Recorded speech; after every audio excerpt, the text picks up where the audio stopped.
Welcome to While We Were Distracted, the podcast where we explore topics that often get overshadowed in the rush of daily life.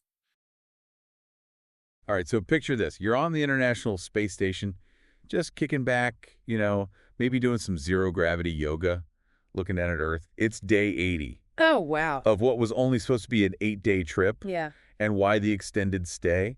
Because your ride home, the Boeing Starliner, it's not exactly ready for takeoff, and now Elon Musk and SpaceX are stepping in to bring our astronauts back. It is a pretty wild situation. Yeah, two veteran NASA astronauts, Sunita Williams and Barry Wilmore, are basically stuck up there, and it's all because of some major technical issues with that Starliner. Okay, so let's break this down. What exactly went wrong with the Starliner that makes it too risky for them to come home on it? Well, the biggest worry is the propulsion system. Yeah. See, during that initial flight, 5 out of 28 thrusters on the Starliner, they just failed. Oh, wow. To make things even worse, they found some helium leaks, and that can really mess with the pressure that those thrusters need to work, right? So it's not like a simple fix, like, swapping out a bad battery or something. No, not quite. These thrusters are super important for steering the capsule when it's coming back down to Earth and landing. Right. Think of them like brakes on your car. You wouldn't want to drive down a mountain with bad brakes. No way. And these astronauts, they're coming in hot from space. Yeah, that's a good point.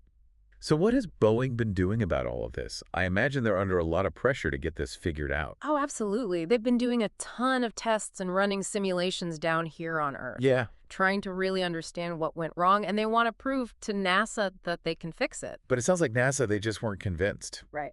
And they turned to SpaceX. So that leads to the question, why SpaceX? What is it about them that makes them the go-to for this kind of rescue mission? Well, there's a few big reasons. First, SpaceX has a really solid track record with their Crew Dragon capsule. Okay. They've flown a bunch of missions to the ISS successfully, both for NASA and for private astronauts, and they haven't run into any major problems with their propulsion system. So it sounds like reliability. That's a major factor here. Exactly. And on top of that, SpaceX has been incredibly agile and innovative in how they approach spaceflight. They have been able to develop and improve their technology much faster than those traditional aerospace companies like Boeing. And it feels like this all ties back to Elon Musk, right? His whole vision of revolutionizing space travel. It seems like it's really paying off. You could definitely say that SpaceX has really shaken things up in the industry, and they're proving that private companies, they can play a big role in space exploration. Yeah, and this whole situation, it really highlights that shift. Imagine this 10 years ago, a private company having to rescue astronauts who were stranded because another company messed up their spacecraft. Right. It would have been unbelievable back then. It really does feel like some kind of passing of the torch, You've got Boeing, this huge name in aerospace, facing all these problems, and then you have SpaceX, this newer company coming in, looking like the more dependable option. It's pretty interesting to see how it's all playing out. And it's not even just about the technology. Right. SpaceX just seems to have a different way of like a more Silicon Valley approach to solving problems and innovating. Yeah, it's like that whole move fast and break things mentality, but, applied to space travel. Well, hopefully not breaking things. Right, of course. But there's definitely that sense of urgency and a willingness to take risks, but calculated risks, of course. You don't always see that with the more traditional aerospace companies. But let's not forget about the human side of all this.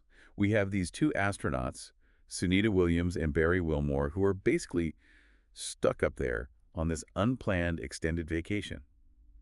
What must that be like for them? Well, think about it. They're both veteran astronauts, and they were both military test pilots. These are people who are used to handling really high-pressure situations. Yeah. But even for them, this has got to be a pretty unique experience. I can only imagine the kind of mental and emotional strength it takes to be in that position. Floating hundreds of miles above the Earth, knowing your ride home is not ready. Absolutely. And they're not just sitting around up there either. They're still doing research. Yeah. They have to maintain the space station, and they've got to deal with all these unexpected challenges that come with this longer mission. And on top of all that, they now have to get used to the fact that they're coming home on a different spacecraft than they originally trained on, built by a completely different company. Exactly. That adds a whole other level of complexity. They'll have to get familiar with the Crew Dragon systems, the procedures, everything. So SpaceX isn't just giving them a lift back.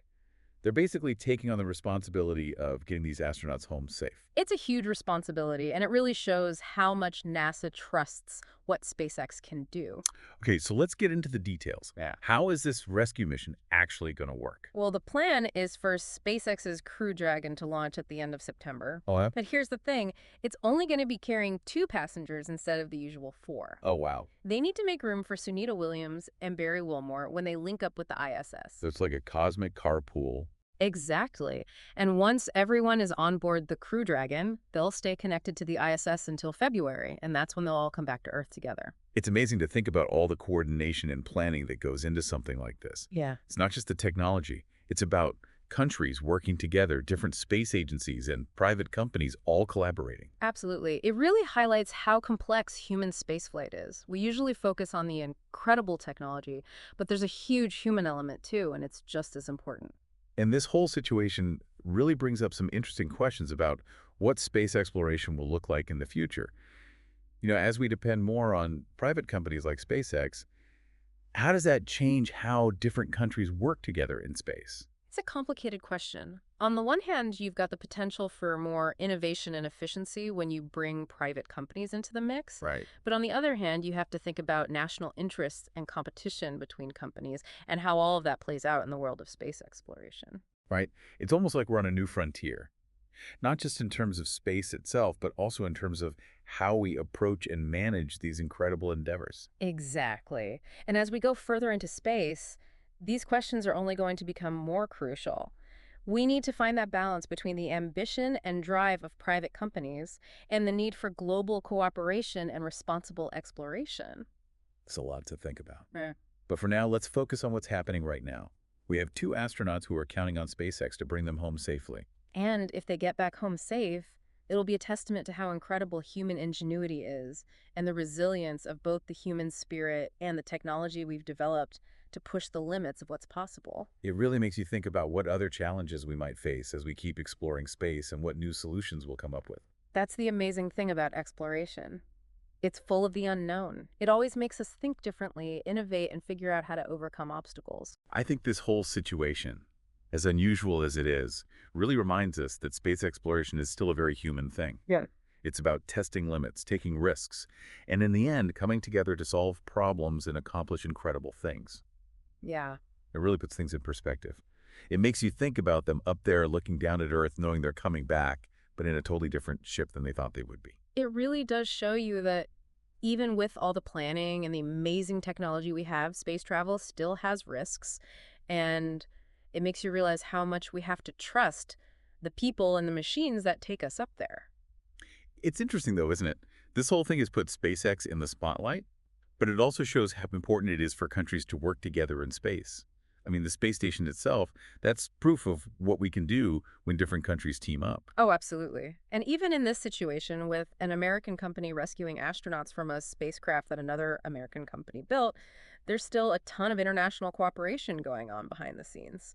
Think about all the communication they have to do with the Russian part of the space station and the tracking stations all over the world that are supporting this mission, and all the agreements between different space agencies to help each other out if there's an emergency. So even way out in space, there's this feeling of global community, like we all realize we're in this together. Exactly. And that spirit of working together, that's going to be super important as we keep pushing the boundaries of space exploration, going farther out into the solar system and even beyond.